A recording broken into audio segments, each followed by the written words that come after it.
What is going on, guys? My name is Tefty Meems. And I'm Memes. Welcome to a setup video. Yeah, we recently released a record as self-titled Tefty Meems. And original. Yeah, original. Tefty Meems. We'll come up with something in the future. Well, we want to do a self-titled record, yeah, right? Yeah. Yeah, because it's like the first one of this kind of new journey, new experience type of stuff. We have written and recorded songs in the past, long time ago. Decade, over yes. A decade. So we're not new to music production or anything like that, but we are new to this whole kind of DAW-less approach, using like Elektron as the main hub for sequencing and all that. And we kind of got into it last year towards the end of the year, getting more into hardware synthesizers, and we were like, maybe we should make a record. Right? Yeah, well, it all really started with doing these creative streams. Yes. On Twitch. That was the catalyst. Yep. Yeah. And it helped to inspire this whole album. Yeah. It definitely inspired like the creative push to start working on stuff like this and start coming up with ideas and all that. So we started collecting hardware, started putting it together, and we realized that we could kind of do it in like a live fashion, because we originally wanted to actually do the record live on Twitch all the way through, and then we realized it was a little too much. Pressure. Yeah, a little too much pressure, a little too much. But sometimes you need logistics. The pressure, you know. Yeah, you definitely need the pressure. It kind of helps you move forward. Right. So what happened was if that pressure got it to this point, to where we're able to do this. So maybe in the future we'll actually do some of those records live. Right. Front to back in front of a Twitch audience, which would be really cool. So what are these knobs? Yeah, so we got a bunch of knobs here, right? I just want to like go over an overview of how it's actually set up with the with how we did the album. And starting with the first piece of gear, we got the Minilogue, the Korg Minilogue, like OG Korg Minilogue, not the new one that came out. And really liked the sound of it. I know some people feel like it's a little too tinny, but it was just has like a certain character to it that we really liked. One thing that we want to do also for this particular record was we wanted it to have each synth have an identity that was its like sound for the record. So the Minilogue was a pad sound for the whole thing, and I also set up the frequency controller on the Digitakt. So in case you don't know, this is the Elektron Digitakt. This was our main, or is the main brain for all the sequencing for the record. So I have MIDI channel B as the Minilogue, and I can control the frequency because reaching over here is a little much. You know, I'm not an octopus. I don't have eight hands. So pretty much every track, I'd always have MIDI channel B be the Minilogue right there. Then we got the Novation peak as well. This was also kind of doing like pad sounds. Yeah, exactly. So like the Minilogue was like the base butter, like or bread, the bread and butter of like the tone that was coming through. So we'd have this type of thing going on, and then the Novation would add more expression. Because something that the Novation has is a pre-distortion or an overdrive, and then a distortion post filter. So you could create these things where this is going on and it's kind of subtle, but then like you jack up the filter pre-drive, get more bite to it, and then maybe during like the actual last chorus, it's like then you crazy. You crank it. You know, so it add tons of expression and character, which I really liked.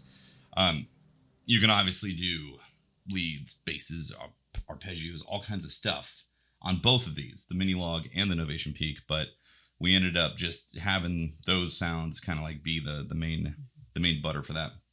And that was going to MIDI channel A. And then MIDI channel C was actually the DeepMind. We ended up getting the DeepMind 12 kind of towards the end of the project as another thing to kind of fill out stuff. And it's interesting, a lot of the presets aren't really like full of character, which is strange, you know? Like it's got a cool sound. But I had to program it to get some interesting tones out of there that I felt like were not just, you know, some vanilla soft synth type of thing that was coming out of there. So it's interesting with DeepMind. Also, I feel like the frequency device to control the cutoff wasn't exactly as expressive as, say, like the Novation peak frequency is just, it's amazing. I love it. Even the Minilogue has a lot of like nice color to it. This one, it just didn't really quite have as much expression, even though I still used it throughout the record for this kind of like plucky sound right there. But it was a nice option. Yeah, it was nice to have that as like a frequency fill out type of thing. Like where I needed stuff to be like,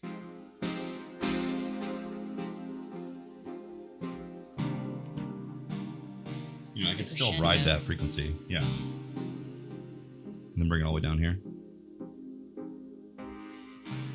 But it wasn't as characterful as Novation Peak. So it's interesting hearing those differences on this stuff. Moving over here, we have the Elektron Analog 4. And this thing was easily the workhorse for leads, bass, arpeggios, kind of effects-y type of analog stuff. I am personally a huge fan of this device. I think the Analog 4 is just stellar. Let me move my mic thing right here so you guys can see a little bit. So one thing also with the Digitakt, how I have the setup is I always had MIDI channel H or 16 right here set up to be the output MIDI for whatever device that was Elektron based. So I have the Digitone and the Analog 4. Both of these have their own tracking MIDI tracks and all that. So I'd always use 16 right here as the MIDI that would come out and control the additional tracks, either one. So like with the Digitakt, I'd have to put it into MIDI mode so it's not sending any or not triggering any sounds. And then vice versa on the Analog 4, I'd put it into CV mode so there was nothing that comes out right there. So I click on track 1. This is the bass for the track.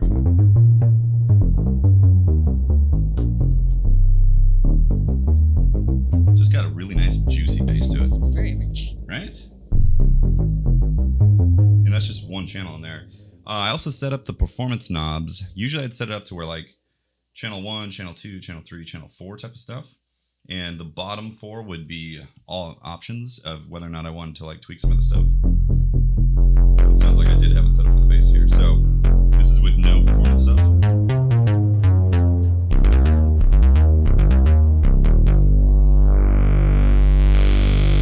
this top knob is like a give me more white.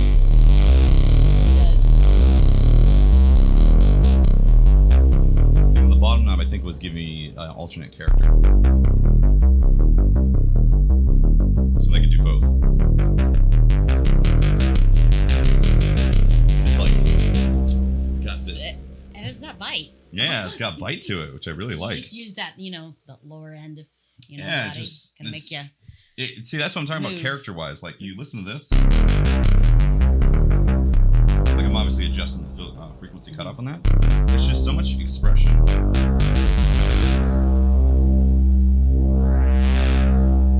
In my opinion, there's a lot of expression in that frequency curve, or frequency cutoff. And this virtually adding more chorus. Yeah, the Analog 4 is just insane. I mean, with the performance knobs, you can adjust. You can just be basic and just do frequency cutoffs, but you can like adjust overdrive. You can adjust reverb, delay, chorus. So yeah, it's an amazing device that I really grew very fond of. So second track, kind of like an expressive synth, and then performance knob for that one.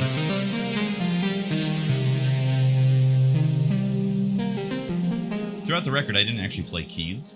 In fact, I was actually planning on moving this out of the picture when we recorded, and I forgot to have more space. But what I would do is, play the MIDI into here, capture it, and then set up the performance knobs to create those like variations of the loops, because otherwise it would just sound like the same synth every 4 bars. You'd be like, that gets boring. But when you have stuff going like this,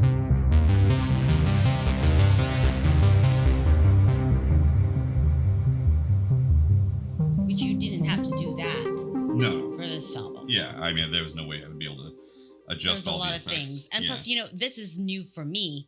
And I remember like playing around with the Korg, or the Minilogue, and hopefully we'll get better at doing some things with that. Like, I know for me, I'm not taking hardly nearly as much advantage as I should be on some of the gear, because it is still technically really new to me.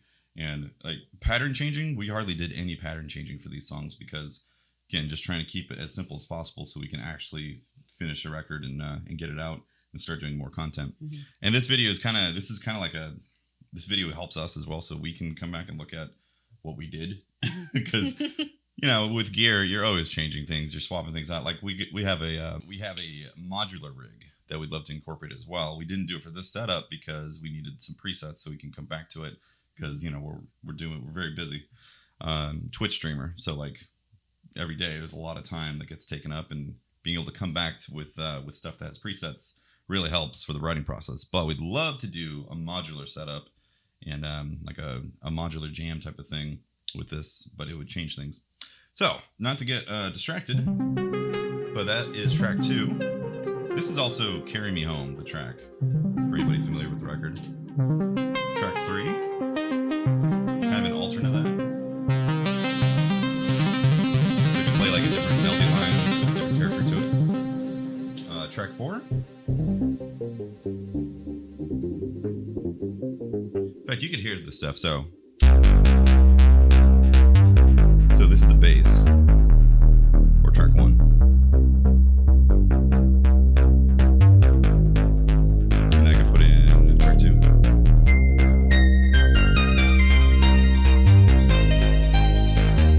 Now I'll put track 3 and 4.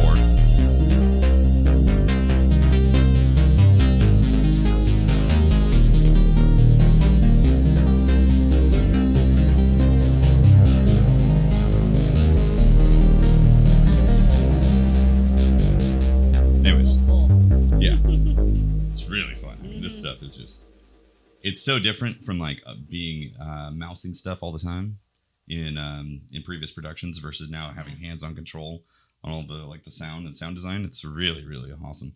Let's keep moving this way. I'll come back to the Digitakt. The Digitone. Let's see, in this particular track, what do we have on here?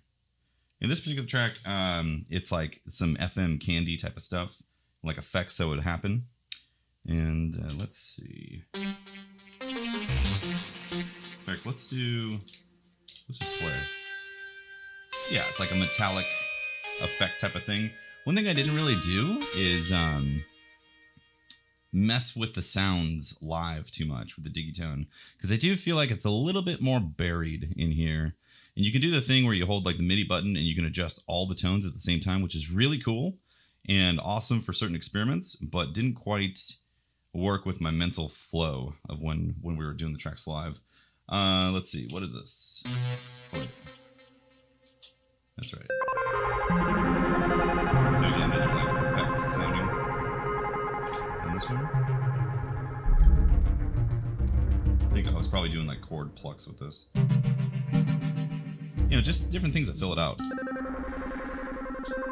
That's so cool. Yeah.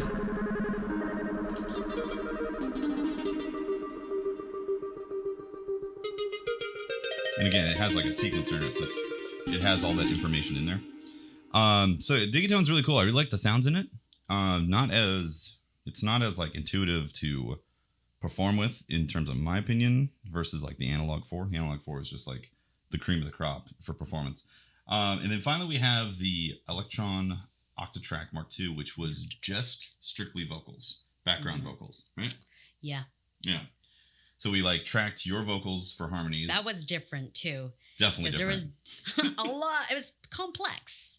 It is complex. It is complex. A lot of people say there's a big learning curve with the Octatrack. They're not wrong. There's a learning curve, and we made a lot of mistakes and had to like redo a lot of things because we lost it or miss some harmonies. Yes. That we've recorded. Yeah. What we could have done is tracked harmonies directly in the computer, get the best stuff, and then export it directly into there. Mm-hmm. But we were like, no, we're going to strictly use the gear to do this. So we had you had to do each like harmony take as a perfect 4-bar type of thing. Right. Which, I mean, you're capable of doing that. So I mean, you recorded the tracks all in one take. So like vocally, you're capable of that stuff. But we didn't use anything like drums or any kind of crazy loop scratching type of stuff. Like it was just a vocal box, which is very underutilized for what the Octatrack can do. Mm-hmm. But it's really cool that it was like, this is a perfect solution for background vocals because we could easily trigger patterns for it. Yeah. Going in and out and stuff like that. We could handle the sliding for mixing with it in, or just straight up do pattern triggering, which was cool for that. So, rounding things off with the Digitakt, which was the brain, it obviously did the drum percussion and sequencing for Minilogue, Novation, and DeepMind. And it also triggered all the pattern changes for the other Elektron boxes that need to happen. So, in case anybody is unaware, most Elektron boxes have like really cool sequencers in them, and that's part of like the setup and the feel of what they do. So we relied heavily on that. So again, the Digitone was doing all of its own sequencing, and the Analog 4 was doing all its sequencing. But the Elektron Digitakt was the hub. It was the master clock, and it was also telling it when to switch patterns and all that. So the Digitakt has these drums. I think we built like 3 or 4 kits for different sounds. Ended up kind of like ended up kind of focusing on one kit for the most part for the record, which was by design. We wanted to do relatively minimal, like, you know, if you have a bass guitar, that's the bass guitar for the record type of thing. Same type of setup with this. You know, a lot of these were doing similar sounds because we wanted to feel like when you listen to the whole record all the way through, it was that experience. So yeah. So if you play.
Meems mic at the moment because that's obviously like here. I'll put it on right now. Okay, so on Meems mic we put it was a Lexicon MX300, so we use on the reverb, which you can hear right now. Check. So we can sing a little bit of "Carry Me Home."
Trigger the harmonies in that one.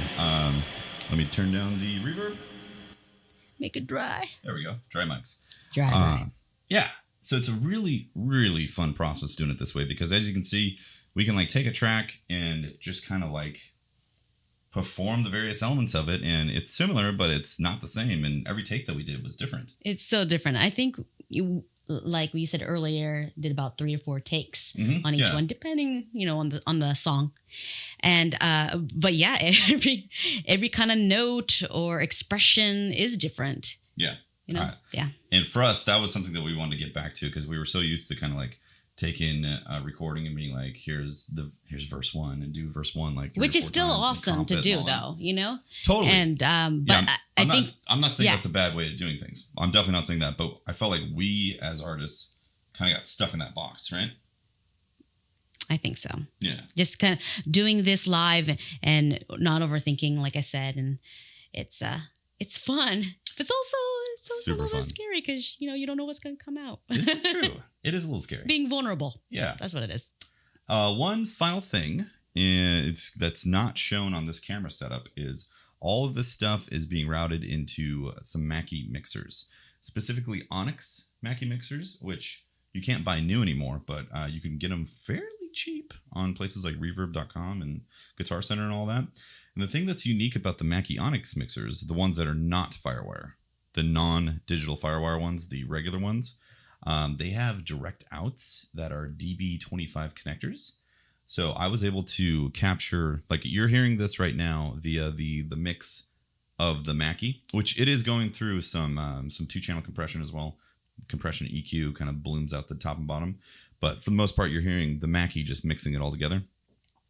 It also sends out the direct outs, so we can capture the individual instruments in Ableton. And what we did was we then did a relatively light mix where like we were just using EQ essentially and stripping out some mic noise in the beginning and end. And that's what became the mixes, which then Ozone to master.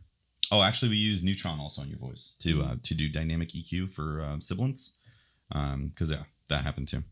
And then I also would route that back in. We have a Burl Vancouver B32 summing bus, so it gives it some nice analog juice right there, which would then go into a Mytek Brooklyn ADC, another high-end ADC unit. That's all tech talk right there.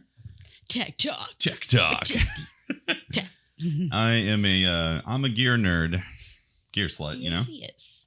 So many years. Yeah, there ain't no curing that. Once you're into the gear, it's you always are. Mm-hmm. Yeah, you know, something we didn't talk about was the writing process.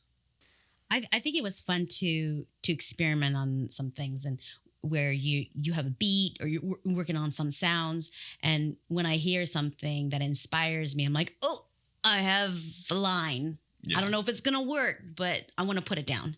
Absolutely. And that's something that we've always done in the past. Or you'll have a track ready for me to listen. Yeah. And that's something sometimes I would like pre-do something. Like I would come up with some chords and beat that was simple. Be like, hey, you feeling this? Right. Sometimes like I would just be like. Or just a chord. Like this. You know, right. You have.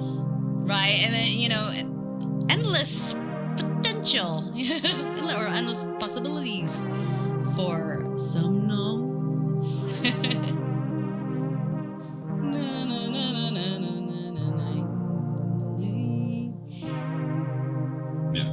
Yeah, that's fun. Or we have a piano, and where I sometimes songwrite or guitar, and I'll have an idea, and I'll just have him listen to it, and then you'll just transfer it into a track.